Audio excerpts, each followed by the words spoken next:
Shalom Alehim. Bapak Yahweh memberkati saudara sekalian. Malam hari ini kita bersama-sama merayakan Hari Raya Matsah yang kedua. Dan hari ini juga saya banyak mendapatkan ucapan selamat Paskah, saudara-saudara. Ada banyak WA yang masuk ke saya yang mengucapkan selamat Paskah Pak Lukas. Saya jawabnya bingung, saudara-saudara. Saya hanya memberi jawab, terima kasih, Paskahnya sudah lewat 1 minggu yang lalu. Saya jawab begitu, saudara. Kenapa? Karena perayaan Paskah atau Pesah menurut kitab suci itu dirayakan pada tanggal 14 bulan Nisan. Sementara hari ini sudah tanggal 21 bulan Nisan. Ya, tahun 5781. Jadi kalau saya mengatakan bahwa Paskahnya itu sudah terlewat, salah atau tidak, saudara? Enggak salah ya, karena saya ngomong sesuai dengan kitab suci. Bukan apa kata banyak orang, apa kata gereja, apa kata sinode, saya lebih condong untuk apa kata kitab suci saja. Pasti itu aman, saudara-saudara. Nah, malam hari ini, kenapa kita merayakan penutupan Hamatsah, saudara-saudara? Kalau kita membaca di dalam kitab Wayikra atau kitab Imamat, pasal 23 ayat 6 sampai 8, di sana dikatakan, dan pada hari ke-15, hari ke-15 itu hari raya roti tidak beragi. Dan pada bulan itu, itulah perayaan roti tidak beragi bagi Yahweh. Selama 7 hari kamu harus makan roti tidak beragi. Pada hari pertama, pertemuanmu kudus harus menjadi milikmu. Kamu tidak boleh melakukan pekerjaan berat apapun dan kamu harus mempersembahkan persembahan api-apian bagi Yahweh 7 hari lamanya. Pada hari ke-7, pertemuan kudus, kamu tidak boleh melakukan pekerjaan berat apapun. Jadi di sini kita lihat Bapak Ibu, pada hari ke-15 itu ada perayaan roti tidak beragi. 1 minggu kemudian itu penutupan, karena di bagian bawah dikatakan bahwa pada hari yang ke-7 pertemuan kudus. Nah ini hari ke-7, saudara. Hari ke-7 dari tanggal 15 tadi. Ya Bapak Ibu, jadi kita harus tepat ikuti apa kata firman Tuhan. Saya juga ucapkan terima kasih kepada saudara-saudara yang sudah memberikan ucapan selamat kepada saya, selamat Paskah. Tentu saja saya menghargai niat baik saudara. Saya juga mengapresiasi karena saudara memberi ucapan selamat kepada saya, berarti saudara mengasihi saya. Namun saya harus luruskan bahwa perayaan Pesah itu sudah lewat. Baik, Bapak Ibu Saudara, kalau kita melihat penanggalan Gregorian sekarang, hari ini orang-orang merayakan perayaan apa? Jumat Agung. Nah, istilah Jumat Agung itu tidak ada, saudara-saudara. Yang ada itu Pesah, itu hari raya pertama. Hari raya kedua itu hari raya roti tidak beragi atau Hak Hamatsah, itu hari raya roti tidak beragi. Kemudian hari raya yang ketiga yaitu hari raya Yom Hapikurim, hari raya buah sulung. Nah hari ini orang-orang Kristen pada umumnya merayakan hari raya Jumat Agung. Nah itu tidak ada di kitab suci, saudara-saudara. Ya. Nah kalau tidak ada, terus sumbernya dari mana? Nah ini yang perlu dipertanyakan, yang pertama. Kemudian pas perayaan harusnya Hari Raya Buah Sulung, namanya jadi Paskah. Jadi simpang siur, saudara-saudara. Nah hari ini malah nyimpang lagi, tanggalnya tidak sama. Jadi kalau saya tetap lebih aman kita ikuti apa yang kitab suci tulis. Hari Raya Paskah dan Hari Raya Roti Tidak Beragi itu menurut kitab Wayikra pasal 23, saudara-saudara, itu dirayakan berdasarkan tanggal. Ini mesti ngerti ya. Sementara perayaan Yom Habikurim atau Hari Raya Buah Sulung itu tidak dirayakan menurut tanggal, tapi menurut hari. Yang kitab suci dikatakan setelah Sabat. Setelah Sabat berarti hari Rishon atau Minggu, saudara-saudara.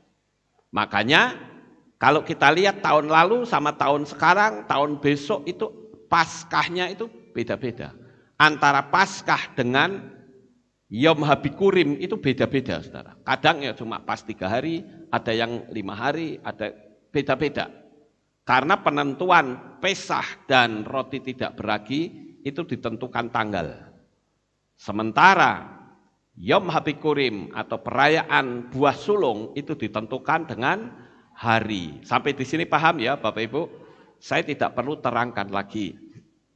Malam hari ini saya akan ajak saudara untuk mendengar firman Tuhan dengan tema Inilah Aku untuk melayanimu. Tadi kita sudah bersama-sama menyanyi bukan? Hinenikan lesharutecha, gitu ya. Hinenikan lesharutecha. Inilah aku untuk melayanimu. Nah, Bapak Ibu, apa sih yang dimaksud dengan melayani? Melayani itu adalah suatu tindakan yang menyenangkan orang yang dilayani. Itu arti melayani. Lalu yang jadi pertanyaan, kenapa kita perlu melayani?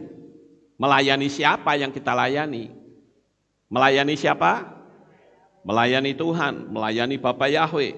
Kenapa kok kita melayani? Karena kita sudah diselamatkan. Kita tidak berurusan dengan api neraka. Kita diberikan kasih karunia. Orang goyim yang tidak mendapat keselamatan tetapi menjadi bagian karya keselamatan melalui darah Yeshua HaMashiach. Kita nggak perlu berjuang berdarah-darah. Kita juga nggak perlu sampai mati di kayu salib, nggak perlu. Karena semua sudah ditanggung oleh Yeshua. Kita mendapatkan anugerah, mendapatkan karunia. Oleh karena itulah, karena kita sudah diselamatkan, jadi kita harus melayani. Melayani orang yang sudah menyelamatkan kita. Amen. Pelayanan itu ada 2 macam loh saudara-saudara. Ya, pelayanan itu ada 2 macam, yaitu melayani pribadinya Tuhan dan melayani pekerjaan Tuhan. Maksud gak?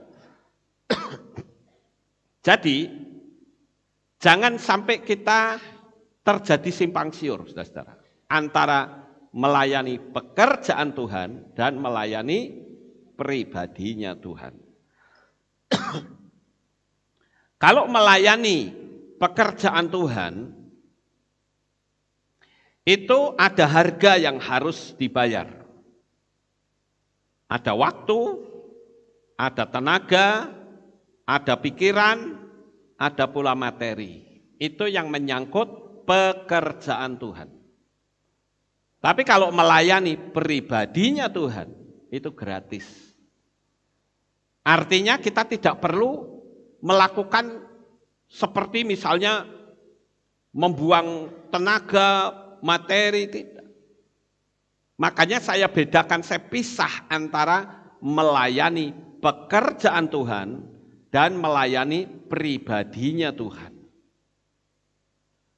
Melayani pribadi Tuhan yang hidup, tentu kita harus mengambil sikap, yaitu hidup sesuai dengan firman Tuhan. Makanya Yesua disebut sebagai Torah Hayim. Torah kehidupan, Bapak Ibu. Dan melayani pekerjaan Tuhan, itu yang banyak tantangan. Jadi jangan sampai saudara pikir dalam dunia pelayanan, itu tantangannya enggak ada. Justru tantangannya itu banyak. Karena setan tidak suka kita melayani. Saya ambil contoh saja saudara-saudara. Orang yang melayani pekerjaan Tuhan, seperti misalnya pemusik, ya, kemudian pengkhotbah, kemudian apalagi bagian sound, ya, itu melayani pekerjaan Tuhan. Maksud ya, nah melayani pekerjaan Tuhan itu yang banyak dijadikan sorotan banyak orang, saudara-saudara. Dan itu mesti tahan mental. Makanya Rabi Shaul atau Rasul Paulus mengatakan, kalau orang yang baru bertobat, jangan dikasih pelayanan. Kenapa? Karena tantangannya berat, nanti bisa-bisa murtad. Jangan dianggap orang pelayanan itu tidak dijegal oleh kuasa kegelapan. Bisa. Oleh karena itulah, kita harus mempertebal mental terlebih dahulu baru masuk dalam pelayanan, saudara-saudara. Karena yang namanya pelayanan itu disorot banyak orang, dipergunjingkan, saudara-saudara. Nah, kita kuat atau tidak? Apalagi menjadi seorang gembala. Kalau seorang gembala disentil sedikit saja sudah ngamuknya menjadi-jadi, ya bubar jemaatnya, saudara. Gembala itu harus memiliki kesabaran. Sekalipun diserang, dia harus tetap sabar. Bapak Ibu Saudara yang terkasih, pelayanan yang nampak, yang dikenal dengan pelayanan pekerjaan Tuhan, itu pun tidak boleh salah, saudara-saudara. Ya namanya menjadi bahan sorotan, itu dituntut untuk tidak boleh salah. Dituntut untuk tidak boleh keliru sama sekali. Padahal namanya manusia bisa mengalami kesalahan. Saya tadi bikin kesalahan loh. Saudara tahu enggak? Ya, karena saya blank pikirannya. Begitu tiup shofar, berdoa selesai, saya kembali begitu sampai di sana, Pak Obed mimpin Shema, saya terkejut, oh iya ya, saya belum Shema. Itu manusiawi, saudara-saudara. Jadi bukan terus tak bikin sengaja, tidak. Itulah manusiawi. Kadangkala saya sedang khotbah begini, blank. Saya bingung, saya ngomong apa ya tadi? Masih bagus sekarang lah, dulu. Masih khotbah seperti ini, saya tidak peduli kusuk. Masih khotbah, begitu ada coro datang, tak tinggal lari, saudara. Itu dulu, sekarang saya sudah berani. Ya, tapi saya nggak mau pegang itu karena banyak penyakitnya, banyak virusnya, saudara-saudara.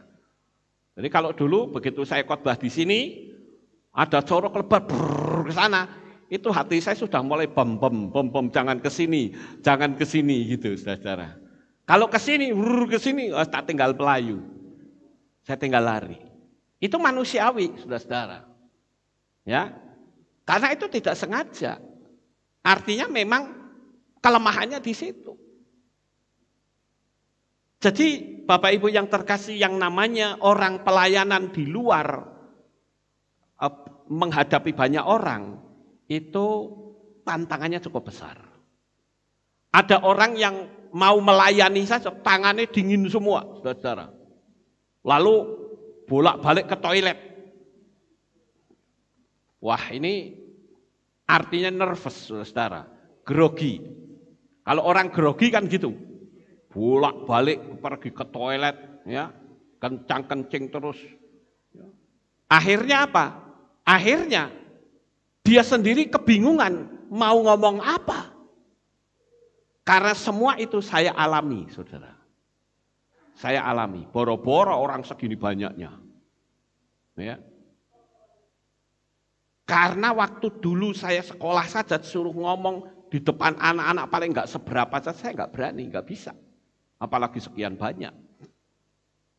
Ya, itulah yang namanya nervous, saudara. Karena disorot oleh orang banyak. Dan juga harus tahan terhadap kritikan. Harus tahan. Pendeta dasinya kecil dikritik. Wah, dasi kok kayak tali. Ya toh? Tapi kalau dasinya dibikin lebar, kritik lagi. Kok kayak tadahiler. Ya. Itu memang sudah dari sononya, saudara-saudara. Kalau pendetanya kurus, orang akan bilang, oh ini kurang doa ini. Pak pendeta ini kurang doa. Tapi saudara kalau pendetanya itu gemuk, wah ini pendeta nggak pernah puasa ini.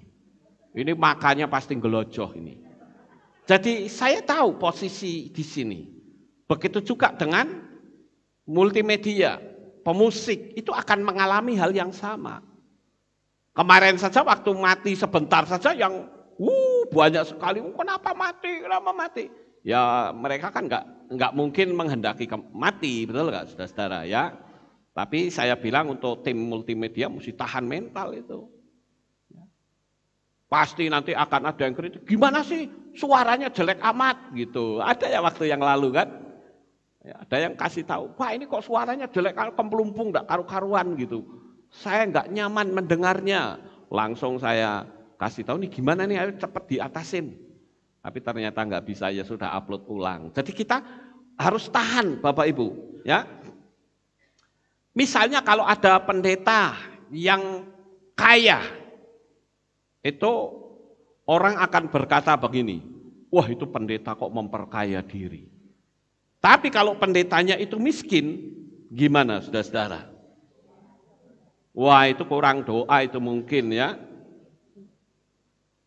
Jadi banyak sekali kritikan. Saya dituntut untuk bekerja. Sampai karena saya tidak mau, orang jadi benci luar biasa dengan saya. Pak Lukas harus kerja, jangan malas. Jadi saya enggak kerja dunia itu dianggap malas, saudara. Kritik habis-habisan. Tapi kalau saya kerja, saya kan harus komit. Kalau ada orang yang minta dukungan doa, lalu saya tidak bisa melayani, gimana yo? Ya. Jadi kita melihat bahwa yang namanya pelayanan itu kita mesti tahan di dalam mental, Bapak Ibu. Baik pelayanan di sini maupun pelayanan di situ atau pelayanan keluar. Pokoknya semua yang namanya pelayanan itu harus tahan dan berani mental saudara diobok-obok sama orang. Karena juga disorot, saudara-saudara. Lalu sekarang yang perlu dipertanyakan, pelayanan yang seperti apa? Karena tadi kan kita sudah bersama-sama menyanyi, bukan? Ya, inilah aku untuk melayanimu. Jadi kalau berkatakan inilah aku untuk melayanimu, pertanyaan yang pertama dan prinsip adalah, betulkah kita siap melayani? Ini yang penting, saudara-saudara. Kadang orang ngomong saking menggebu-gebunya pelayanan, dia tidak tahu bahwa dalam dunia pelayanan itu juga ada bahayanya. Orang bertobat, setan bilang tak seret nanti di bagian tengah-tengah. Begitu dia masuk pelayanan, diseret sama setan. Akhirnya kepahitan. Bukannya maju, malah kepahitan. Setan bertepuk tangan, wah lo Ayo, katanya kamu udah diselamatkan. Sekarang orangnya bilang apa? Wes, aku nggak perlu ke gereja lagi, nggak perlu ke kehilat lagi. Ngapain? Orangnya brengsek semua. Selesai kan? Setannya sukacita, saudara. Makanya saya katakan melayani itu dua macam. Melayani pekerjaan Tuhan dan melayani pribadinya Tuhan. Dan dua pelayanan ini harus ada balance, keseimbangan.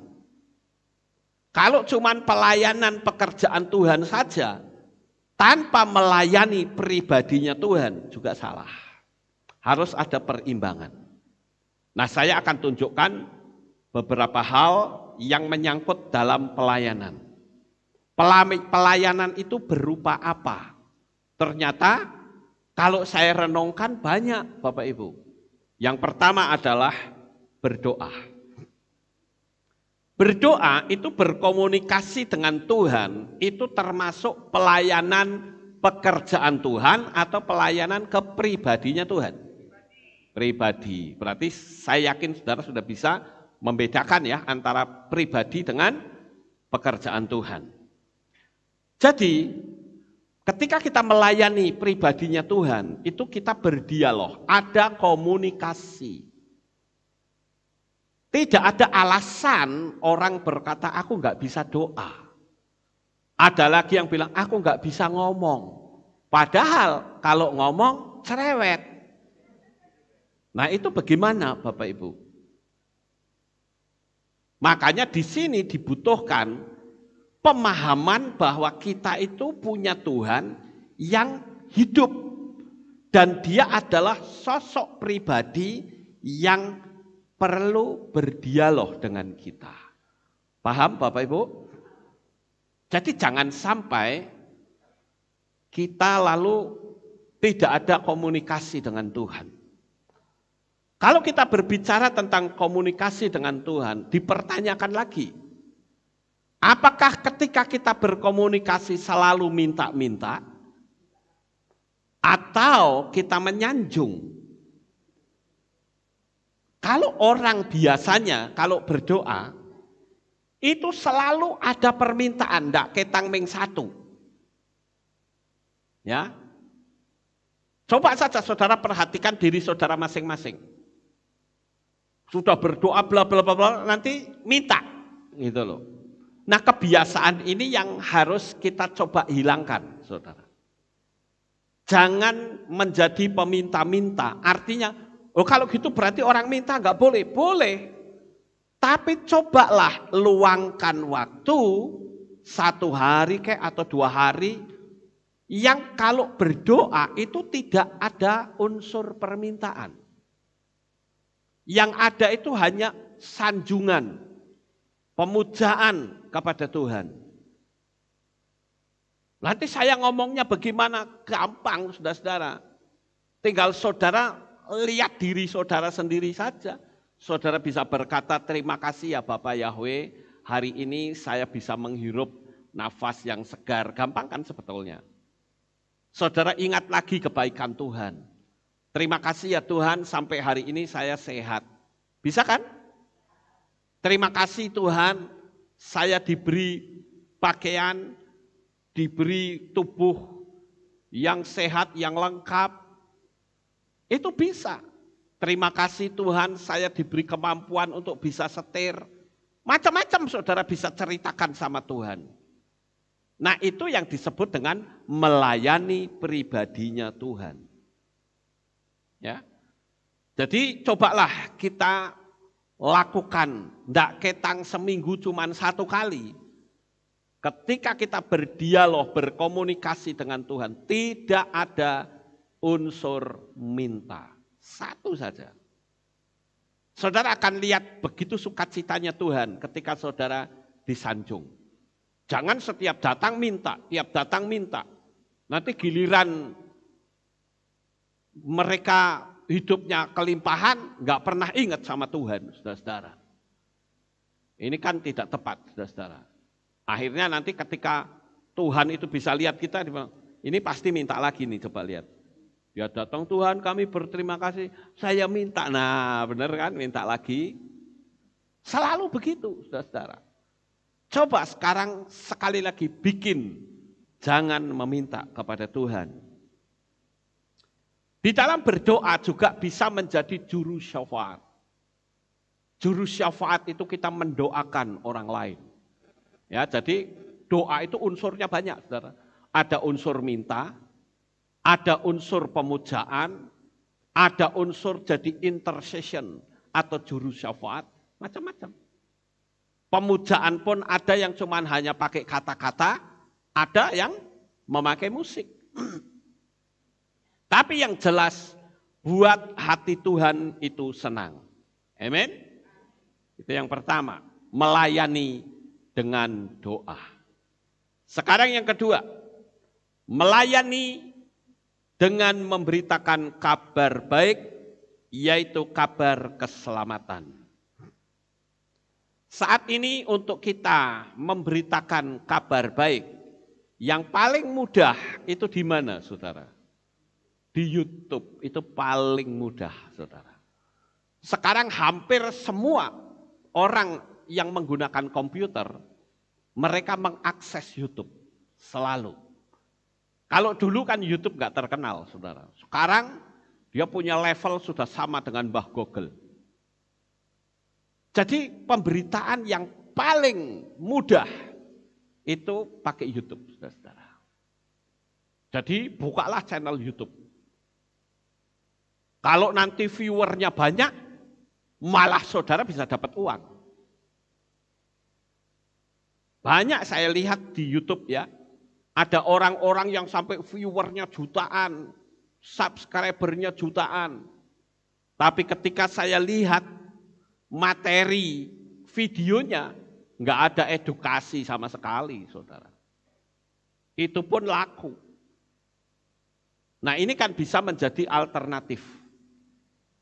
Ada seorang perempuan yang saya pikir orang ini cerdas sekali.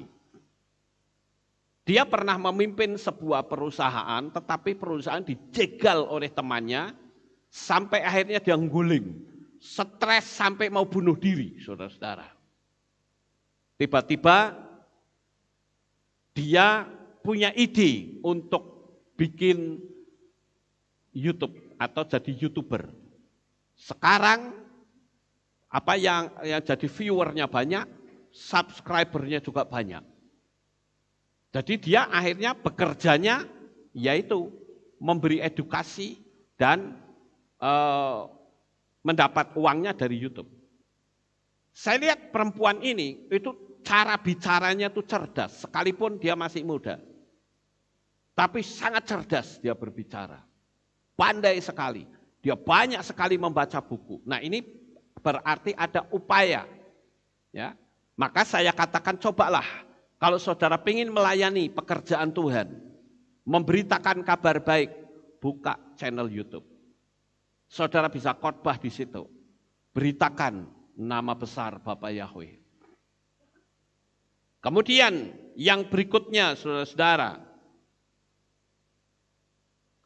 bagaimana caranya kita bisa memberitakan keselamatan, yaitu saat bincang-bincang secara pribadi dan masukkan sedikit demi sedikit berita keselamatan kepada sahabat saudara, kepada orang tua saudara, kepada famili saudara yang belum mendapatkan keselamatan melalui Bapa Yahweh di dalam Yeshua HaMashiach. Nah kalau ditolak bagaimana Pak? Ya sudah, kita kan nggak pernah maksa, saudara. Yang diperintahkan Tuhan itu hanya memberitakan. Mau ditolak atau tidak itu bukan urusan kita. Itu urusannya orang tersebut dengan Tuhan. Nah Bapak Ibu yang terkasih, memberitakan kabar baik keselamatan itu juga ada metode yang lain. Yaitu apa? Memberikan pertolongan kepada orang-orang tanpa pamrih. Ini juga memberitakan kabar baik. Nanti Tuhan yang akan membalas kebaikan apa yang kita lakukan terhadap orang lain. Amin. Jadi buat orang itu simpatik dengan kita, saudara-saudara. Firman Tuhan memberitahu kepada kita, kapan kita ini disebut sebagai orang yang saat Tuhan menderita, kamu melawat aku. Ketika di penjara, kamu melawat aku. Lalu Tuhan berkata bahwa saat engkau membesuk saudaramu yang ada di penjara, itu juga merupakan pelayanan, melayani Tuhan, saudara-saudara. Yang berikutnya adalah bagaimana kita melayani dengan baik, yaitu hidup kita menjadi reflektor kasih-Nya, Bapa Yahweh. Kasih itu kadangkala dilecehkan, tapi kasih itu dapat menyelamatkan. Saudara, saya jadi ingat kalau bicara tentang kasih berhadapan dengan kekerasan. Pada sekitar tahun 1959, sekitar tahun itu, ada seorang penginjil yang sangat terkenal, yang bernama David Wilkerson.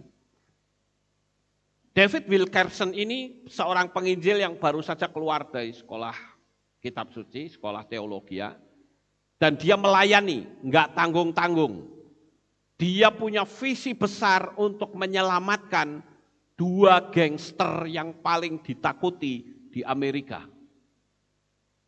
yaitu gangster Mau Mau dan gangster Bishop.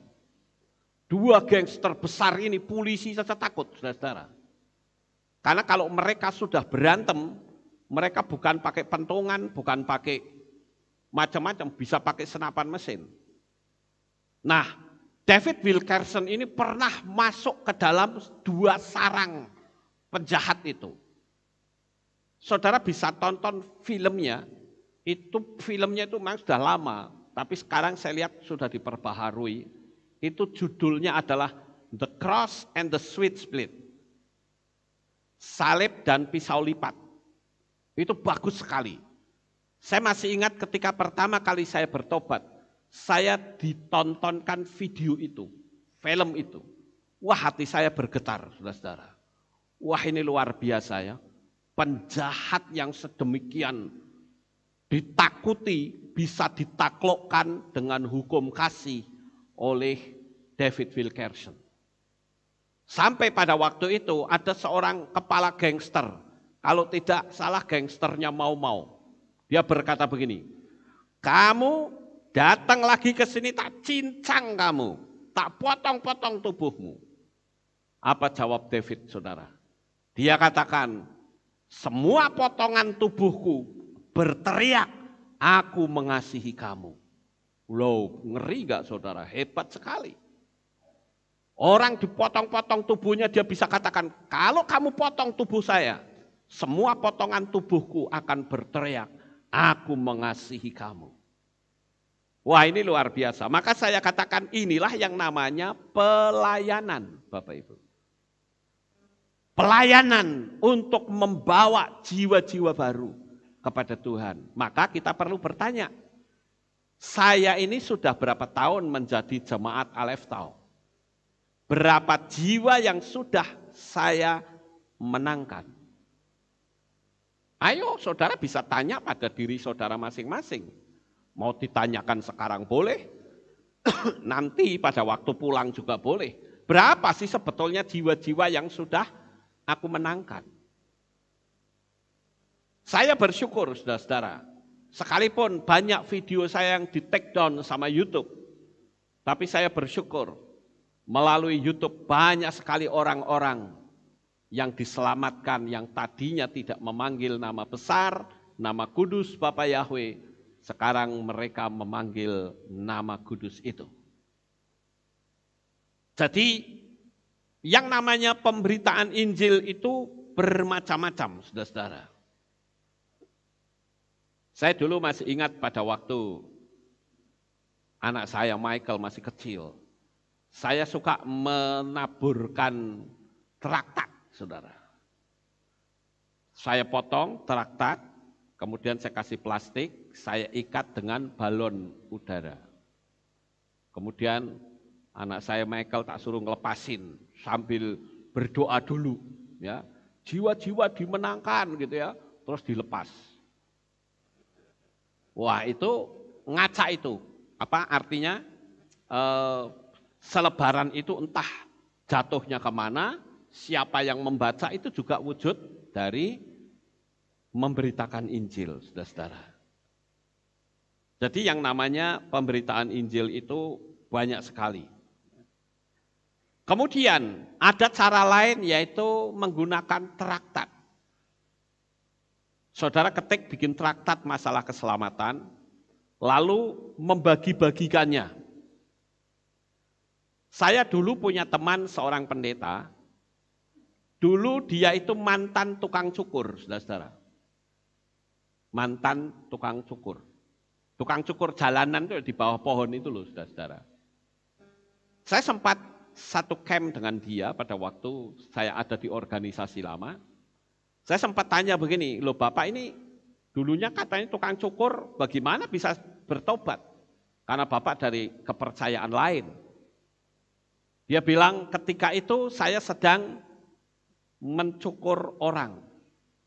Tapi begitu selesai, yang namanya tukang cukur jalanan kan lebih banyak nganggurnya dari kerjanya, saudara-saudara. Nah pada waktu dia sedang duduk termenung, tiba-tiba ada bis lewat. Wus gitu. Di dalam bis itu ada traktat yang jatuh. Lalu diambil, karena dia nganggur, dia baca. Disitulah Roh Kudus bekerja. Sehingga tukang cukur ini akhirnya bertobat dan menjadi gembala jemaat. Profesi tukang cukurnya ditinggal. Dia melayani pekerjaan Tuhan.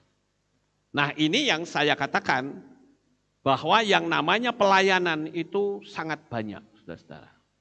Sekarang yang ketiga, bagaimanakah melayani pekerjaan Tuhan atau melayani Tuhan?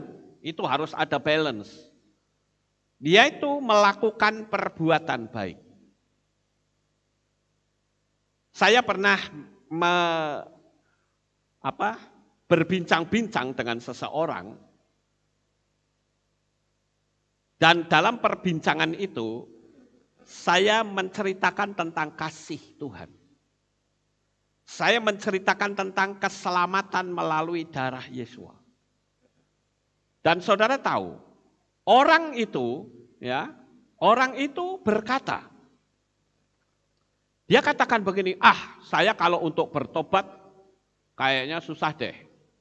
Ya. Loh saya tanya, loh kenapa? Bos saya itu kalau sudah ngamuk, wah itu kebun binatang keluar semua. Padahal katanya dia orang Kristen yang saleh. Nah loh, ketahuan bukan saudara, kenapa dia tidak bisa menyelamatkan pembantunya? Karena hidupnya tidak menjadi berkat. Nah oleh karena itulah, kita harus belajar untuk menjadi reflektornya Tuhan, yaitu melakukan perbuatan baik. Saya ambil contoh misalnya, saudara di terminal bis, ada orang yang sudah tua, jalannya berat, nampaknya dia sedang membawa barang belanjaan. Kalau kita memberi pertolongan, sekalipun kita tidak bercerita tentang Tuhan, itu sudah memberitakan Injil, saudara. Kita berbuat baik saja, nggak usah kita bicara tentang Tuhan dulu, berbuat baik dulu. Begitu dia tanya, Anda siapa? Anda kepercayaannya apa? Nah baru saudara cerita. Sampai di sini paham Bapak Ibu? Jadi yang namanya melayani itu luas sifatnya, saudara-saudara. Saudara naik bis, tiba-tiba ada seorang perempuan hamil, tua. Sementara tempat duduknya penuh. Tidak ada salahnya kalau saudara bangkit berdiri dan bilang, Mbak silakan duduk, gantiin saya. Itu juga merupakan penginjilan. Betul nggak Bapak Ibu? Itu juga melayani Tuhan. Karena dunia ini sekarang sudah egois. Nggak peduli lah, pokoknya sekarang tuh egoisnya luar biasa. Nah kita harus berani menunjukkan sikap yang berbeda dengan dunia. Jangan kita itu gampang terprovokasi. Seperti kemarin rame-rame di Makassar ada bom mau masukkan ke gereja. Itu bikin orang marah gitu. Dan saya katakan ngapain marah? Kita doakan saja keluarganya supaya dia menyadari. Kita itu punya bom, tapi bukan bom yang mematikan, tapi bom yang menghidupkan. Yaitulah bom kasih, saudara. Kita tunjukkan kepada dunia bahwa kita itu beda dengan mereka. Mereka main ngebom, main membunuh. Kita bukan seperti itu. Kita harus tunjukkan bukti bahwa Bapa Yahweh mengasihi umat manusia di atas muka bumi ini. Dan kita harus bertindak dengan hukum kasih seperti yang Yeshua HaMashiach lakukan. Kalau kita membaca di dalam kitab Matius atau Matius 25 ayat 44, di sana dikatakan begini. Pada waktu itu pun mereka akan menjawab kepadanya dengan mengatakan, Tuhan, kapankah kami melihat engkau lapar atau haus, atau seorang asing, atau telanjang, atau sakit, atau dalam penjara, dan kami tidak melayani engkau.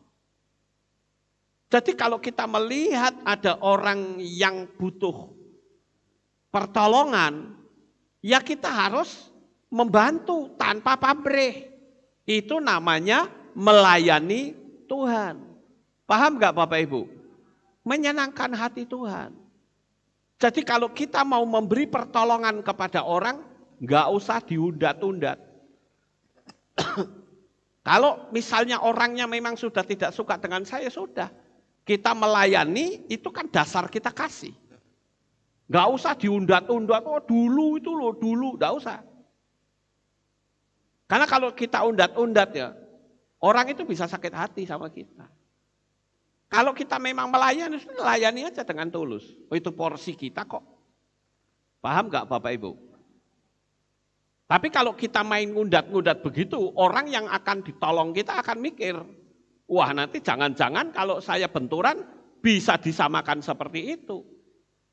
Ya, jadi kalau melayani dengan tulus. Makanya Yeshua mengatakan kalau kamu memberi tangan kanan, tangan kiri nggak boleh lihat. Karena kalau sampai kita ngundat-ngundat, ya apa bedanya dengan orang di luar sana.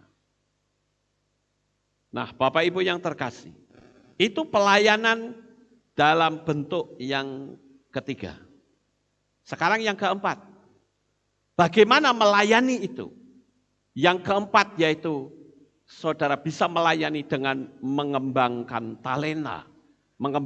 talenta untuk rumah ibadah misalnya.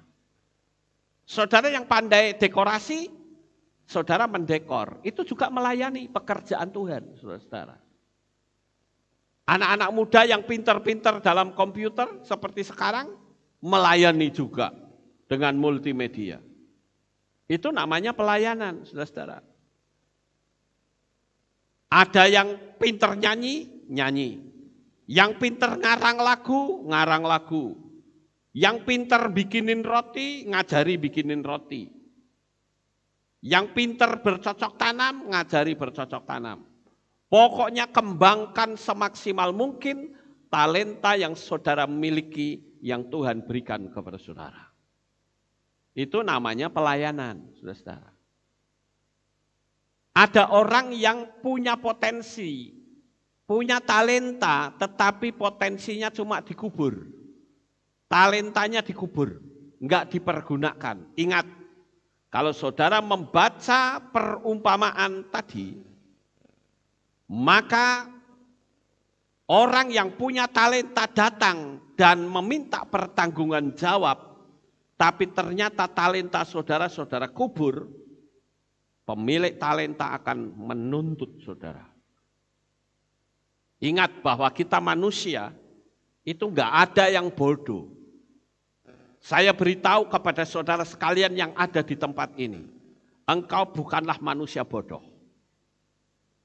Tapi saudara adalah manusia-manusia yang lahir di dunia ini yang ditentukan oleh Bapa Yahweh untuk menjadi pemenang. Haleluya. Begitu juga dengan saudara yang ada di berbagai negara, di berbagai tempat yang mengikuti streaming saya. Jangan saudara merasa kecil hati. Ingat, engkau adalah orang-orang hebatnya Tuhan. Jangan takut, kami di sini berdoa untuk saudara. Begitu juga dengan Bapak Ibu yang ada di tempat ini, kami berdoa untuk saudara. Supaya hidup saudara itu semakin hari, semakin diberkati. Diberi kesehatan, damai, sejahtera, sukacita, apapun yang saudara lakukan dibuat Tuhan menjadi berhasil. Itu keinginan saya, saudara-saudara. Jadi ayo kembangkan talenta. Dan saya katakan pelayanan itu suatu anugerah besar loh. Tuhan bisa nggak sih pakai malaikat untuk melayani? Oh sangat bisa. Tapi kok dia memakai kita, itu sebuah penghormatan yang super dahsyat. Kenapa? Karena kita melayani sang pemilik sorga, sang pemilik Samayim. Sang pemilik alam jagat raya ini. Kalau saudara disuruh melayani presiden saja senang atau tidak? Senang. Lah kita ini melayani bukan melayani presiden. Tapi pemilik alam jagat raya ini. Betapa luar biasanya posisi saudara itu. Ya. Dan sekali lagi, dalam pelayanan jangan melihat kita sendiri, tapi lihatlah Tuhan. Kalau saudara lihat diri saudara sendiri, saudara bisa sombong, saudara bisa jatuh dalam dosa. Karena akhirnya apa? Saudara mencuri kemuliaan Tuhan. Bapak Ibu saudara yang terkasih, saudara perlu melihat ketika Yesua masuk ke kota Yerusalem, menjelang dia dibunuh. Apa yang dilakukan? Yesua naik keledai, begitu masuk orang-orang menghamparkan pakaiannya, bukan? Yesua menunggang keledai. Sekarang bayangkan yang jadi keledai itu kita semua. Senang nggak kira-kira? Senang ya, waduh ini orang-orang memberi hamparan, baju, kain, macam-macam. Keledainya nginjek-nginjek baju itu, saudara-saudara. Kenapa sampai bisa seperti itu? Karena ada Yesua di punggung keledai itu. Tapi coba kalau Yesua tidak ada di punggung keledai, saudara suruh, bentangkan pakaiannya, tak injek-injek. Mungkin kita menjadi kampleng, saudara. Tapi karena Yesua yang duduk di punggung keledai, keledai itu menikmati kemuliaan orang-orang yang memberikan kemuliaan kepada Yesua. Paham Bapak Ibu? Jadi enggak ada yang bisa kita sombongkan. Kalau ada orang yang sombong, saya pernah dengar ya, ada satu gereja, itu ada namanya ring 1, ring 2, ring 3. Waduh, lah kalau gereja main ring-ringan seperti itu ya repot saudara-saudara. Kami pernah kedatangan seorang tamu. Tamu ini adalah salah satu dari pengerja di ring 1. Waktu dia datang ke sini nginap beberapa hari, saya mau diperlakukan seperti pendeta itu. Papi mau minum apa? Saya bilang enggak usah begini, risih saya. Ya, karena kami biasa seperti ini. Enggak, saya minum-minum ambil sendiri ya. Mau makan apa? Enggak usah, nanti saya ambil sendiri. Karena di tempat kami seperti itu, saya bukan gerejamu, saya bilang gitu. Pakai ring 1, ring 2. Enggak bisa seperti itu, saudara-saudara. Bagi saya, saudara di sini di mata saya itu sama. Ya, saya enggak pernah mau membeda-bedakan. Karena saya tahu, saya melayani bukan materi saudara yang saya layani. Tapi saya melayani adalah kehidupan saudara. Itu yang saya layani. Jadi saya ingin agar supaya kehidupan Kita semua itu menyatu. Siapa sih saya, saudara? Saya tidak lebih dari keledai yang diduduki Tuhan kok. Nah, kalau Tuhan meninggalkan keledainya, ya keledainya nggak bisa berbuat apa-apa. Betul nggak Bapak Ibu? Jadi untuk kita menghindari kesombongan, ingat saja cerita itu. Keledainya enak jalan tunu, wah pada ngasih pakaian sambil bawa daun palem. Mungkin kalau keledainya sombong, enak gua, ya dikasih hamparan palem. Dia nggak tahu sebetulnya bahwa yang mereka melakukan itu bukan untuk keledai, tapi untuk si penunggangnya. Begitu juga malam ini Bapak Ibu. Kalau memang betul kita melayani, lihat pelayanan itu bukan pada diri sendiri, tetapi siapa yang kita layani. Dengan kita melayani dengan sungguh-sungguh, maka yang dilayani juga akan senang. Sekali lagi, yang namanya pelayanan itu banyak tantangan dan godaan dalam hidup, tapi jangan pupus. Terus melayani sampai Tuhan datang. Kita melihat satu kisah yang cukup menarik, saudara-saudara. Ada seorang perempuan, ya mereka termasuk kelompoknya murid Yesua lah, yang bernama Marta, saudara-saudara. Marta ini ketika Yesua datang, sibuk melayani. Pelayanan Marta ini salah atau tidak? Tidak. Pelayanan enggak salah. Tetapi yang salah adalah dia bersungut-sungut. Melayani kok bersungut-sungut, saudara. Kalau melayani ya sudah, memang porsimu pandainya di situ ya sudah. Jangan malah bersungut-sungut bikin pertentangan. Malah akhirnya dikritik sama Tuhan Yesua. Di kitab Lukas 10 ayat 40 dikatakan begini. Namun Marta terus-menerus disibukkan oleh banyaknya pelayanan. Dan sambil mendekat, dia berkata, Tuhan, tidakkah engkau peduli bahwa saudaraku membiarkan aku seorang diri melayani? Maka katakanlah kepadanya supaya dia membantu aku. Ini adalah ucapan komplain dari Marta. Lah kok Maria kok malah enak-enakan duduk dengerin Yesua khotbah. Saya katakan Marta ini juga tidak salah. Karena memang Marta porsinya seperti itu.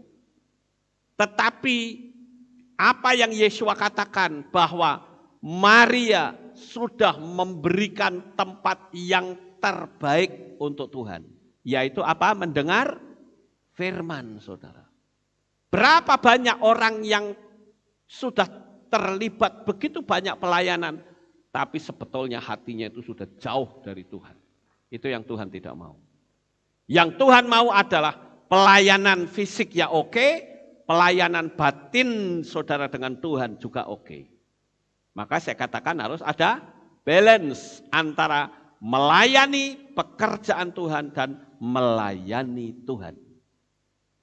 Dan kita lihat ya orang-orang yang seperti Marta ini ternyata banyak, saudara-saudara. Dan saya perlu katakan, dengar kata-kata saya. Ya, ini kata-kata ini penting. Jika orang tahu bahwa jerih lelahmu dalam pelayanan mendatangkan kekayaan di Syamayim yang membuat engkau terperangah, akan banyak orang yang berebut kedudukan dalam pelayanan itu. Paham Bapak Ibu? Masalahnya tidak ada orang yang tahu bahwa pelayanan sekecil apapun akan mendatangkan kekayaan surgawi, kekayaan yang maha kekal. Saudara pikir pelayanan orang yang K3 yang membersihkan segala, itu pelayanan yang ecek-ecek? Tidak, saudara. Itu pelayanan hebat. Jangan saudara anggap itu pelayanan ecek-ecek, keliru. Coba kalau kehilat ini nggak ada mereka, apa bersih kehilat ini? Tidak, saudara. Mungkin ada bungkus permen, ada macam-macam. Yang suka kalau makan krocek dibuang, krocek dibuang. Ya toh? Jadi pelayanan itu banyak bentuknya, Bapak Ibu. Pelayanan guru sekolah minggu, apakah saudara pikir itu pelayanannya cek-cek karena ngurusin anak kecil? Tidak, justru itu ujung tombaknya luar biasa. Karena saudara sedang memasukkan kehidupan iman kepada anak-anak menjadi dasar hidup mereka. Jadi, sekali lagi saya katakan, jika orang tahu bahwa hasil jerih lelah pelayananmu mendatangkan kebahagiaan dan kesukaan kekal di Syamaim, pasti akan banyak orang yang akan berebut menggantikan pelayanan. Bapak Ibu Saudara yang terkasih, marilah kita melayani dengan apa? Dengan yang dimaksud dengan skillfully. Skillfully itu berarti dengan skill yang sangat baik. Tuhan itu tidak tertarik dengan orang malas, saudara. Tuhan itu bisa pakai pelacur. Tuhan itu bisa pakai pembunuh. Tuhan itu bisa pakai orang sejahat apapun. Tapi dia tidak pernah mau memakai orang yang malas. Itu yang harus saudara ketahui. Apakah kita termasuk orang malas? Saudara sendiri yang bisa menjawabnya. Sebesar apakah saudara dalam pelayanan? Itu banyak hal. Maka saya katakan melayani itu tidak sempit, konotasinya luas sekali. Saudara juga bisa melayani dengan materi saudara. Dengan materi pekerjaan Tuhan juga bisa berkembang. Ya. Saudara yang terkasih, kalau kita melihat adanya ibadah, bekerja dan melayani itu termasuk dalam teks bahasa Ibrani itu avodah. Nah di situ perlu diperhatikan motivasi pelayanan kita itu seperti apa. Melayani itu harus jelas motivasinya, saudara-saudara. Karena kalau pelayanan kita nggak jelas motivasinya, misalnya saudara melayani karena ya itu mertua saya ada di situ, nggak enak kalau saya nggak melayani, itu nggak tulus. Saya melayani karena pacar saya senangnya memiliki seorang yang melayani, itu juga enggak baik. Melayani yang betul adalah aku melayani karena aku cinta kepada Tuhan. Aku melayani karena aku sudah diselamatkan oleh darahnya. Itu baru benar.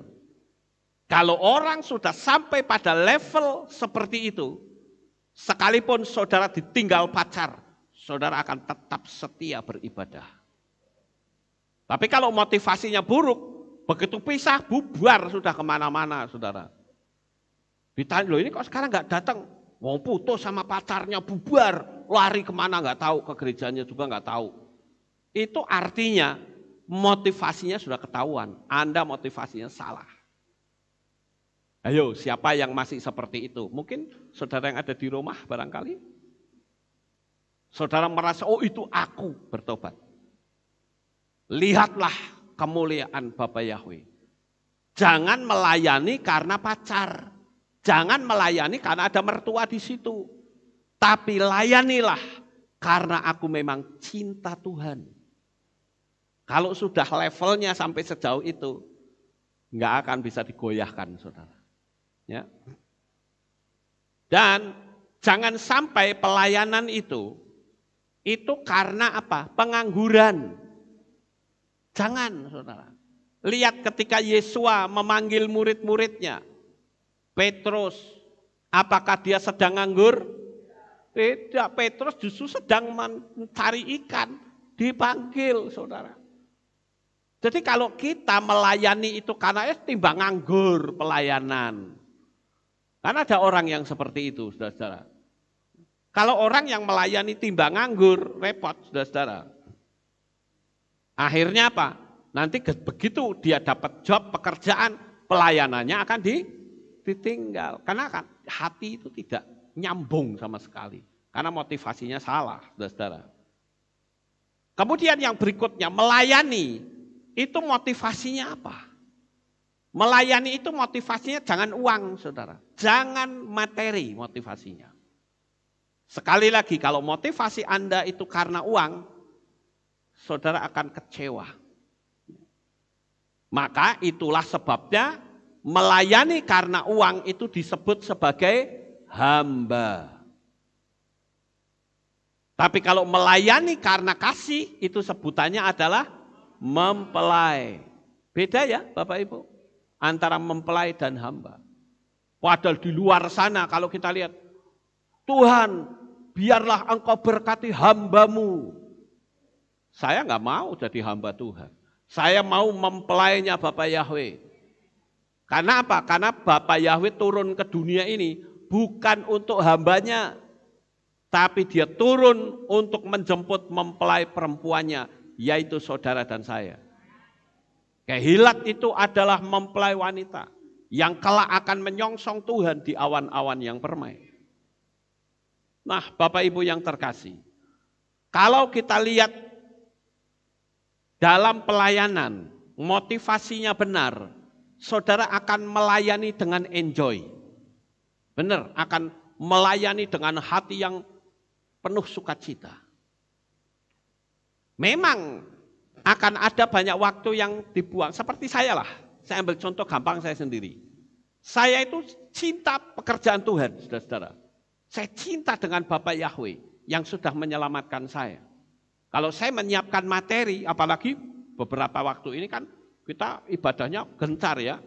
Ada tiga hari raya berturut-turut, belum lagi ibadah yang biasa.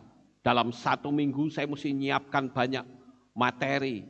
Itu kalau dibilang orang nggak kuat pikirannya bisa stres loh saudara. Tapi saya tahu bahwa saya itu cuma ngepek dari Tuhan. Tuhan suruh ngomong apa tak tulis. Jadi saya enjoy saja. Walaupun memang harus ada waktu yang saya korbankan. Saya belajar terus supaya saya paham betul.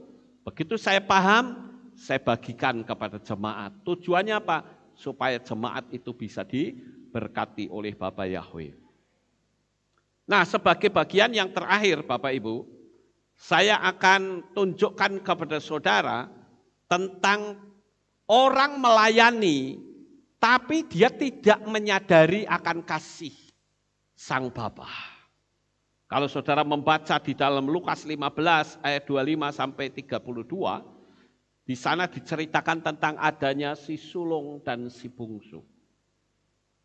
Si sulung ini begitu adiknya pulang, karena adiknya sudah menghambur-hamburkan harta bapaknya, begitu dia pulang bukannya disambut dengan sukacita, malah marah-marah. Coba saya bacakan ya. Lukas 15, 25 sampai 32. Adapun anaknya yang sulung sedang berada di ladang, masih di ladang loh.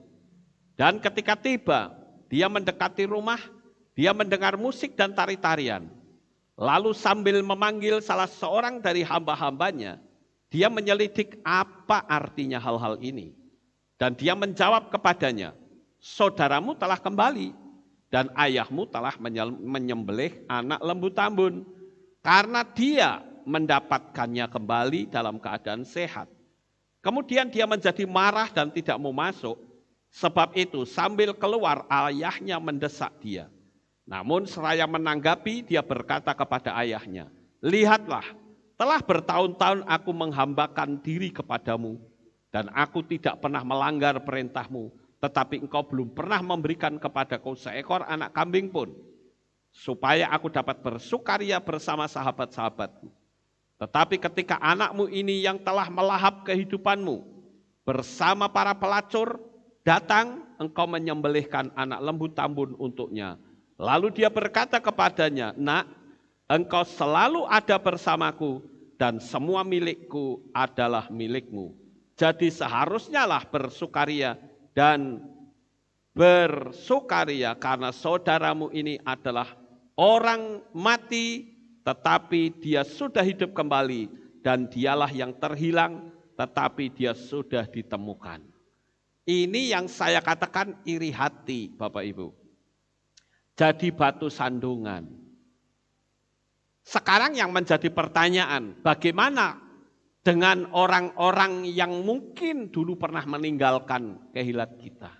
Sikap kita dengan mereka seperti apa? Ini yang penting, saudara. Saya banyak dimusuhi orang. Tapi kalau saya ketemu dengan orang yang memusuhi saya akan tetap bersikap ramah dan bersikap baik. Kenapa? Karena itu sama saja saya menghimpun harta di Samayim. Jadi jangan pernah kita memusuhi orang lain, itu salah, saudara. Jangan juga iri hati seperti si sulung tadi. Malah jadi batu sandungan. Kalau ada orang atau adiknya kembali, harusnya kan dia ikut sukacita, bukan? Bukannya malah marah, Bapak kamu tidak mau ngasih seperti itu, kan kurang ajar namanya, saudara. Harusnya bersukacita, aduh adikku sekarang selamat. Tapi dia tidak memanggil adik loh, anak bapak. Itu saking bededeknya, saudara. Itu kan orang yang tidak tahu berterima kasih. Ya.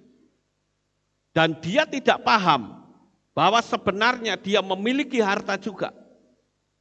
Orang-orang yang model seperti si sulung inilah yang selalu bikin konflik dalam pekerjaan Tuhan. Tapi pada malam hari ini saya percaya Bapak Yahweh akan memakai saudara dengan sangat luar biasa. Dan saudara berani berkata terang-terangan, inilah aku Tuhan, aku mau melayanimu. Sukses besar untuk saudara. Bapak Yahweh memberkati. Haleluya. Kita tunduk kepala dan kita akan berdoa. Kami mengucapkan terima kasih dan syukur kepadamu ya Bapa. Malam hari ini kami telah mendengarkan renungan firman-Mu. Biarlah kami bisa melayani dengan sebaik-baiknya untuk kemuliaan dan hormat bagi nama-Mu. Inilah doa syukur yang kami naikkan di dalam nama Adonai Yeshua HaMashiach. Kami sudah berdoa. Amin. Kita akan dengar pengumuman. Shalom. Kami berharap jemaat dalam keadaan diberkati Bapa Yahweh. Sebentar, kita akan menyimak info sekilas dari pengumuman Kehilat Aleph Tau. Info ibadah anak. Ibadah anak akan dimulai kembali pada hari Minggu 4 April 2021 pukul 9 pagi di Kehilat. Untuk itu kami menghimbau Bapak Ibu Saudara dapat mengajak putra-putrinya untuk mengikuti ibadah anak.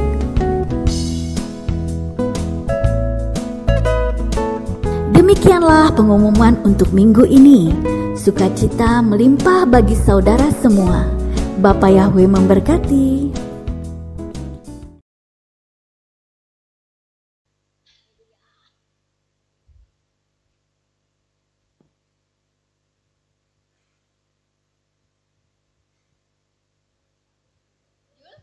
Yul, aku peteng gerejane ya. Aku telat po ya Yul.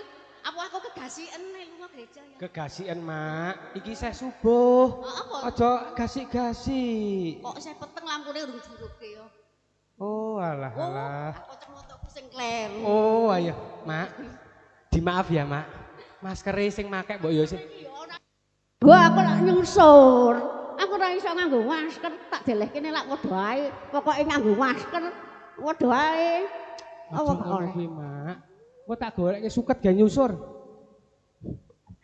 Bi, maskere barang kok kayak gitu toh, Mak? Ya kono piye. Dibenerke toh, dibenerke. Ya mlebu kok. Bukan. Nganu lho, Mak. Merdayo ki sing sopan. Ayo baleni. Nganu. Baleni. Nganu baleni. Dibaleni. Dibaleni sing sopan. Sing sopan. Nggih, sing sopan nggih. Ya, sing sopan nggih. Karo joget apa karo nari. Nggih. Mak. Dibenerke dulu, Mak. Iki mlebu stop lho, Mak. Oh, engko nek seluruh donya do weruh kepriye jal. Iki aku kon joget, Mak. Dibenerke. Ya, nari kon. Sik kowe rada mlebu sik wis tak wong loro. Kuwi blangkonmu ya kualik. Mosok to, Mak? Blangkon mosok jendole kok ning ngarep. Lah kuwi ana lancipe ditarik. Wis ganteng lho, Mak. Ya. Ayo anak papat kok, Mak. Lah iki maskerku dicopot mau tak benakno. Maskerku dicopot ke. Oh iya iya Mak, iya iya.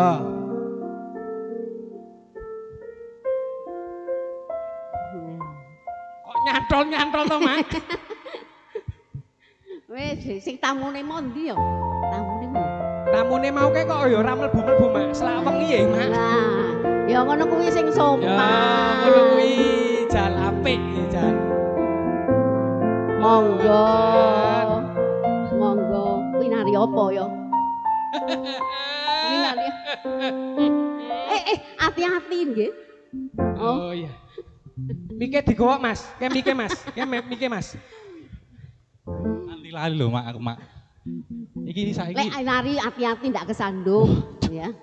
Loh, saya itu dulu waktu kecil tuh, wah, belajar renang. Belajar renang. Iya. Kok judulnya kok nari? Wah itu gaya bebas. Oh, Ya, kayak jadi bebas. sekarang kita ya. mau ngapain ini? Nganu daripada kesuwen selak wengi diumumke wae sing wingi do melu donor Donor darah. darah. Oh gitu, kita mau bagi Iya. Aku jane ya kepengin melu donor Lah, kok darah. Lah kok melu? gak melok ngopo Mak? Lah tak pikir-pikir lek lansia donor darah gantine darah apa? Aku gelem lek darah muda. Wah, ya kuwi gak bener Mak. Gak bener Mak. Aja Mak. Ngene iki Jack. Aja. Nek Gak oleh. Nak wis umur.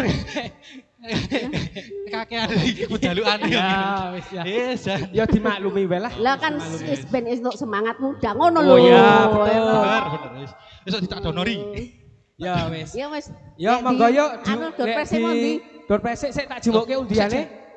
Sebelum kan biasanya kalau di acara-acara semi itu itu ada prakatanya. Nah, Oh nggih, monggo Mas. kita kan sudah pakai pakaian Jawa gitu. Oh iya. Prakata dirimu pakai bahasa Indonesia, tak translate bahasa Jawa. Oh iya. Monggo. Selamat Cek. malam buat Maju cek. jemaat yang sudah berpartisipasi.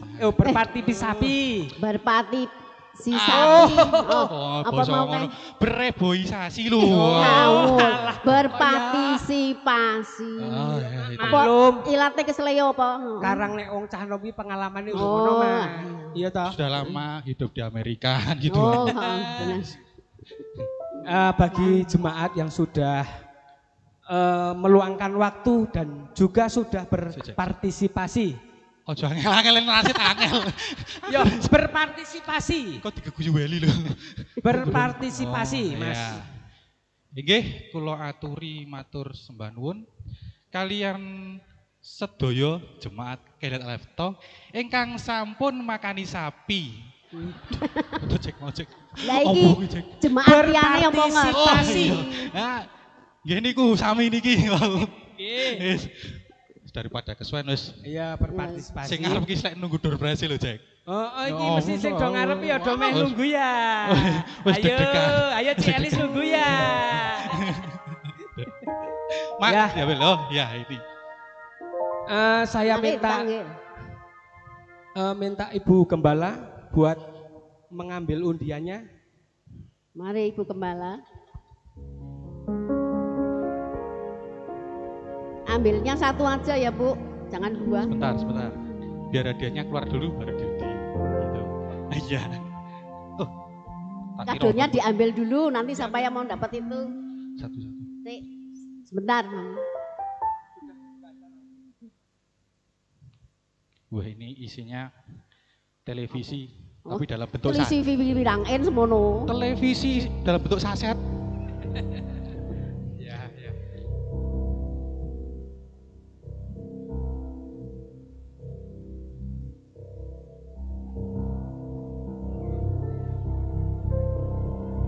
Amang. Waduh. Tangan buat Hameng. Geragane iki. Wah, yes.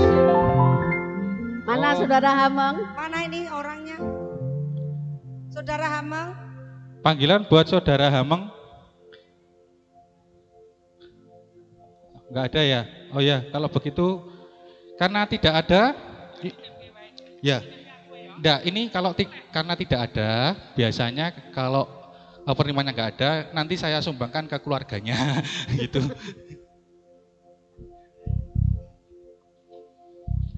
Satu lagi ya, Mam.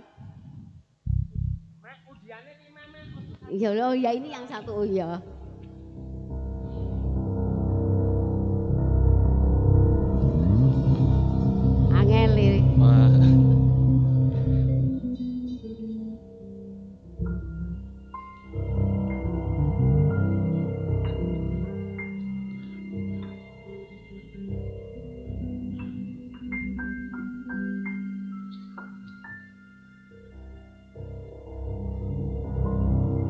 Iki mesti apik hadiahe wong angel bukae. Oh, bener Pak.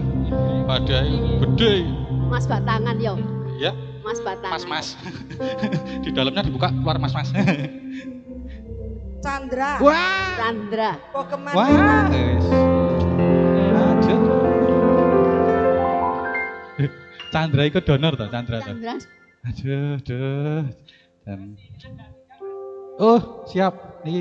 Ini jangan dilihat 3 lagi. besar kecilnya. Siapa tahu isinya perumahan di dalamnya. Rizky SA Jaranan. Rizky. Silakan naik.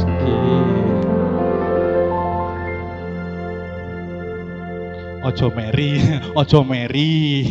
Ya. Menyesuaikan Abot ta. enggak, ini menyesuaikan bentuk badan. jadi pas gitu. Saya ambilkan lagi. Waduh. Abot aja. Abot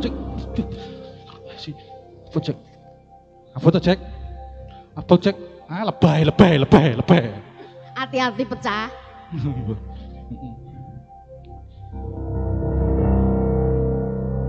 Yuli Pepeng. Dewe, wis krasa. Aduh.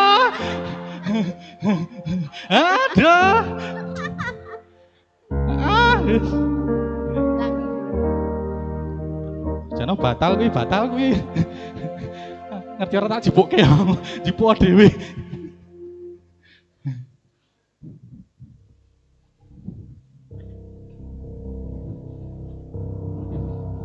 Ya. Ibu Kristina. Bu Kristin. Oh. Ya, grandma. Wah, anaknya seneng kok dibuka.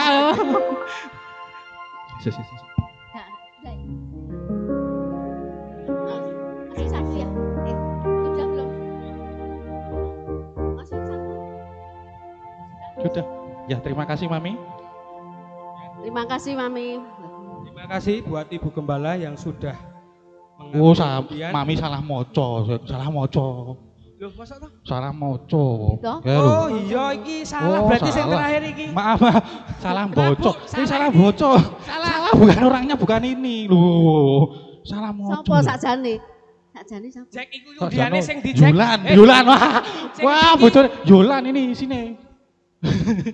Iki aku ra penak lho, iki kok aku ngijoli lho. Ya. Sakake. Ya. Aduh. Ojo Mari, ngerjain wong Mas. tuwa. Ya. Di sini dulu. Di sini dulu Ya. ya, yang Ah. sudah menerima door prize-nya. Ya. Oh iya. Untuk yang bulan ini. Iya, Untuk kita mengingatkan kembali buat seluruh jemaat yang belum mengikuti berpartisipasi buat mengikuti donor darah, nanti dari Panitia 7 Hari Raya nanti kita bulan Juni mengadakan donor kembali ya. manfaat Buat donor Bapak Ibu darah itu Gembala banyak. semuanya yang berjemaat di sini boleh mengikutinya. Ya, manfaat donor darah biar tidak takut, ya kan? Karena apa? Biasanya orang yang donor darah itu takut jarum. Dia mesti nggak pakai jam, mesti tanya jam piro. Wah iya. Iya, benar makanya itu. ada jarumnya. Iya. Nah, manfaat donor darah itu ketika nanti yang didonor di rumah aman dari nyamuk, gitu. Ora dicokoti entek. Ya. Ya Iya. sudah gitu aja. Ya. Ayo ngapain kalian? Pada ngapain Pada ini? ngapain? Kita di sini. Ayo, Iya. yang sudah ya Oh, turun. mau ikut nanti Oh, sekolah minggu ya. iya. Monggo silakan turun. Silakan. Monggo Iya. silahkan. Ya saya Ini mengundang besok buat Minggu ada ibadah anak. oh iya. Ada ibadah anak. Ada ibadah anak. Cah sekolah minggu cah ibadah anak. Ki urung kok do mlebu aja diumumke ben padha masuk sik. Oh iya, ya, silakan. Ben kudu Ini masuk, Mal, pada sekolah ibadah minggu. anak akan Kan duwe anak kon sekolah minggu aja kon ngegame wae. Wah, Ya. bagi Bapak Ibu yang mempunyai anak boleh besok minggu boleh dibawa anaknya untuk ibadah anak ya. Jangan mainan HP terus. Nanti ya boros pakai datanya. Iya, bener, boros. Ya, ini ada persembahan dari ibadah anak. Ya saya Ada undang untuk semuanya Buat anak-anak untuk segera masuk. Ya. Sekarang masuk, nanti keluar lagi. Enggak ya, masuk silakan. Ya, untuk ibadah anak, ini ibadah anak akan menampilkan sebuah drama musikal. Menceritakan tentang 3 hari raya. Ya, ini talenta muda loh, Mak. Cucu-cucu ya, Mak ya? Iya. Ya. Masuk adik. Iya. Kita ke belakang, Mak. Nyuh, melek. Oh ya. Ya, kita akan menyaksikan penampilan dari ibadah anak.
Wah, nanti ada ibadah nih. Siap-siap dulu ah.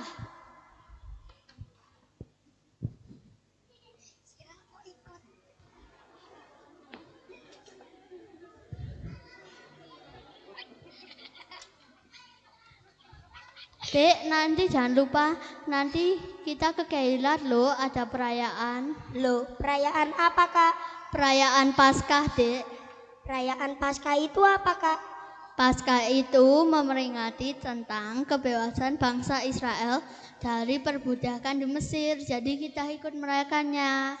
Oh, gitu ya, Kak. Oke, siap-siap dulu ya, Kak. Oke.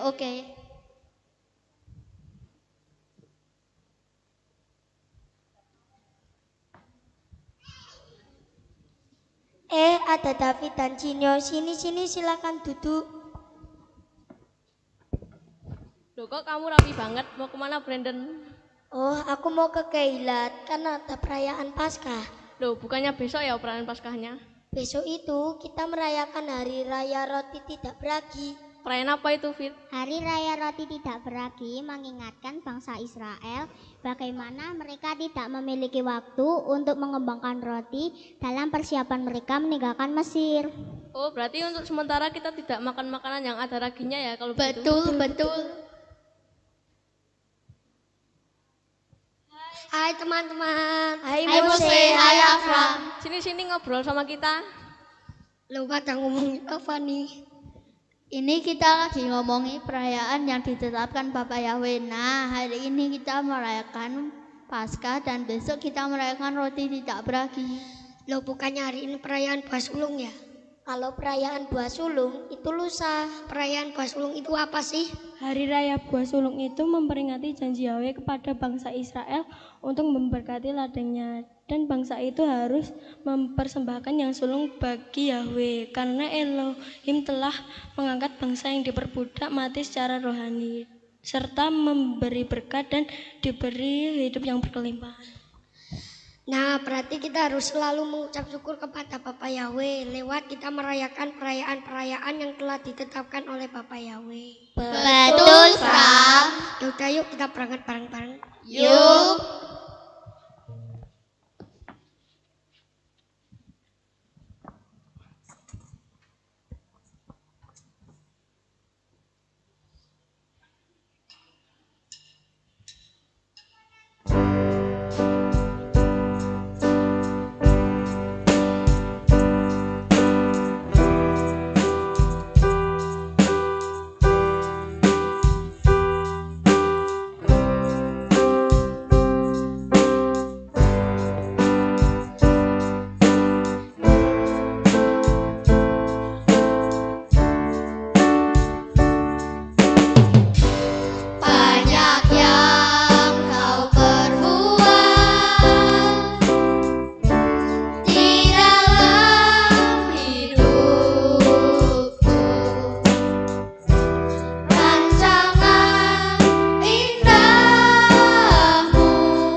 kami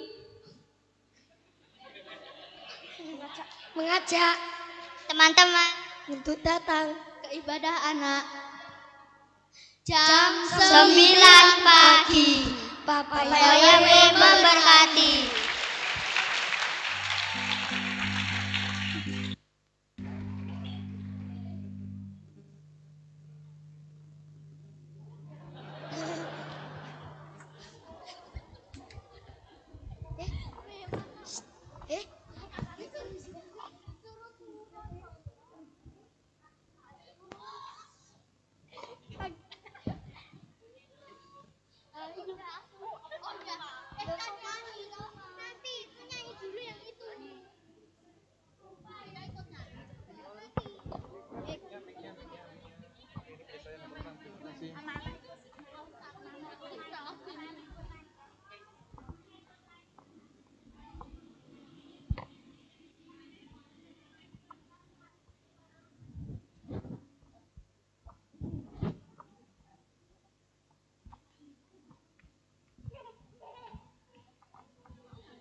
Ya, itulah tadi penampilan dari anak-anak sekolah minggu yang luar biasa.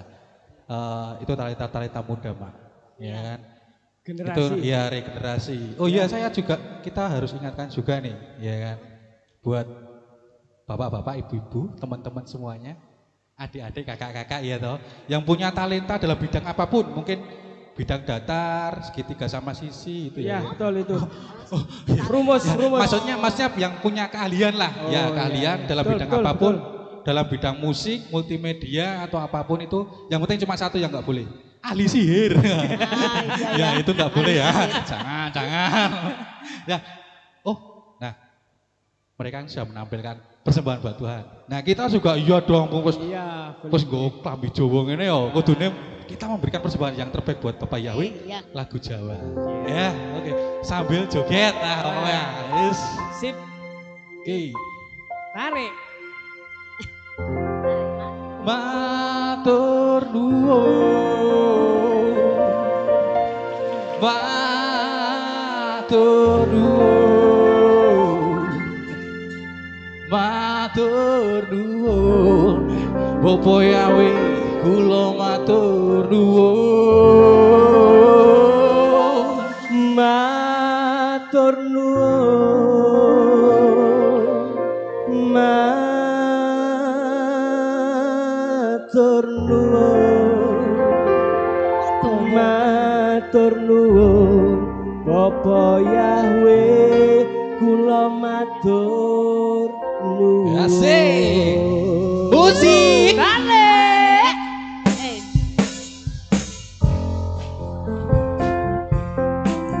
Ya sing apik ning joget to ya.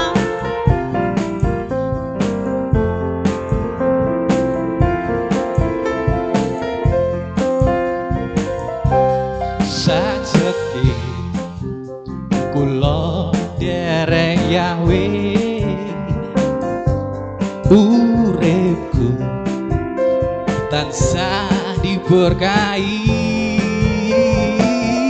Hatiku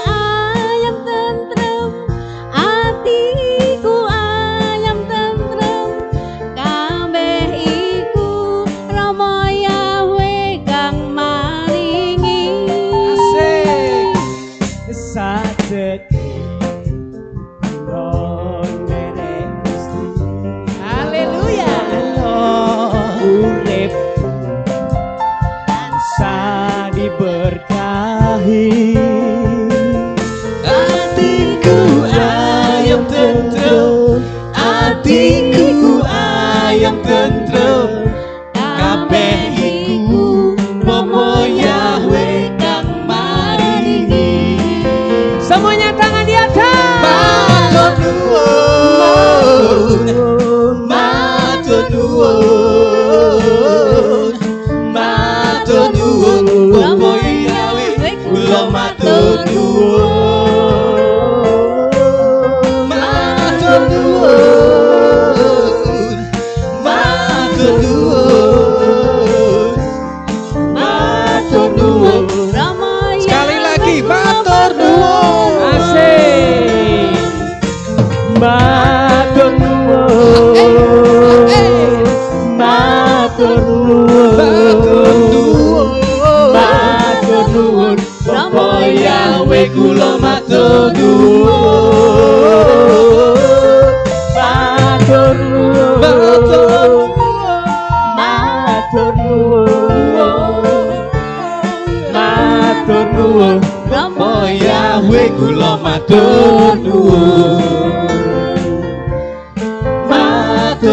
nuwun Bapa Yahwe, kula matur nuwun.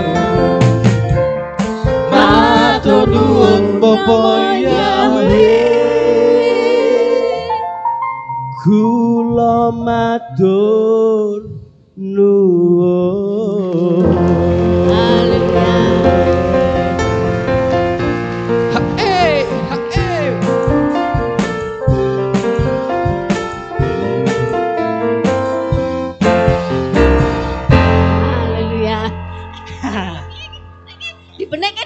Dibenekke, sikile dibenekke. Cabut. Nah, wis bener iki. Mari. Iya. Wah, cek. Sekarang kan rangkaian acaranya sudah. Wis rampung iki, Mas? Sudah. Wis lak ono job liyane to. Wah, iya, kita ngejob. Wis ditelepon-telepon, Mak. Job daripada jobe engko honore ra medon. Lah, iya. Loh, kita sampai kan loh jam 5 pagi loh ini jobnya. Saya padatnya kita nggak bisa jalan. Ya iya situ. Ya, terima kasih banyak buat jemaat semuanya, Bapak Yahwe berkati. Bapak Yahwe berkati semua. Saya serahkan kuda mempelainya untuk menutup acara ibadah perayaan malam hari ini. Ya, sebelum kita akhiri, saudara-saudara, saya perlu memberitahu bahwa besok pagi tetap ada doa pagi. Ya, jadi karena sabatnya itu sudah digabung pada malam ini, jadi besok tetap ada doa pagi. Kita akhiri kebaktian kita, mari kita bangkit berdiri, kita tutup dalam doa. Terima kasih Bapak Yahwe, selesai sudah ibadah kami dari awal pertengahan sampai pada akhirnya. Sebentar lagi anak-anak-Mu akan pulang ke rumah mereka masing-masing. Kami mohon perlindungan-Mu supaya Engkau tuntun mereka sampai di rumah dengan selamat. Pertemukan kembali pada jam-jam ibadah mendatang di dalam ikatan tali kasih-Mu. Terima kasih ya Bapak Yahwe. Inilah doa syukur yang kami naikkan di dalam nama Adonai Yeshua HaMashiach kami berdoa. Mari kita angkat tangan kita dan kita akan menerima berkat Kohanim.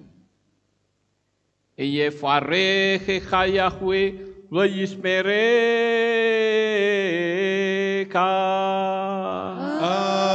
Amen. Ken yehi rotso. Yair Yahwe panau eleka. Wichuneka. Amen. Ken yehi rotso. Yesa Yahwe panau eleka. Wayashem lecha shalom. Amen. Ken yehi rotso. Baruk atapair ufaruk atabasareh. Engkau akan diberkati di kota dan kau akan diberkati di ladang. Amin. Baruk peripetneka ufriat matka ufri fahem teka shekar alapeka wa esterotroneka. Diberkatilah buah kandunganmu, diberkati hasil bumimu, diberkati hasil ternakmu, anak-anak lembumu dan anak-anak dombamu. Amin. Baruk tan akau misyarteka, diberkatilah bakulmu dan tempat adonanmu. Amin. Baruk ata boboy kau faruk ata betseteka, dan kau akan diberkati pada waktu kau masuk dan kau akan diberkati pada waktu kau keluar. Amin. Baruk ata Yahwe Eloheinu melek haolam, besem Yeshua HaMashiach waruah hakodes kile olam faed. Kami sudah berdoa dan mengucap syukur. Haleluya. Amin. Haleluya.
Hashem Lecha.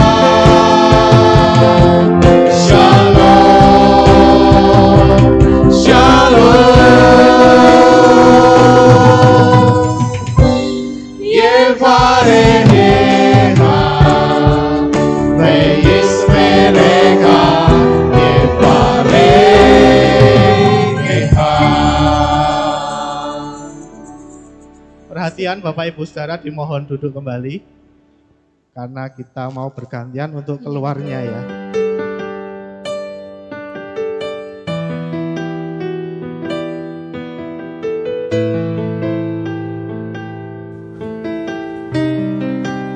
Segala pujian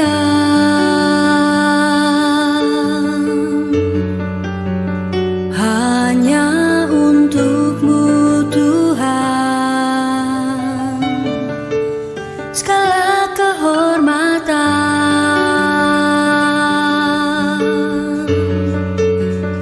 juga punya-Mu Tuhan. Dari puncak tertinggi sampai lembah terlandai, semua karya kasih cinta-Mu, sujud menyembah Sang Maha Pencipta.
Menjadi bahagia agar semua diberkatinya, sebab kita kesayangan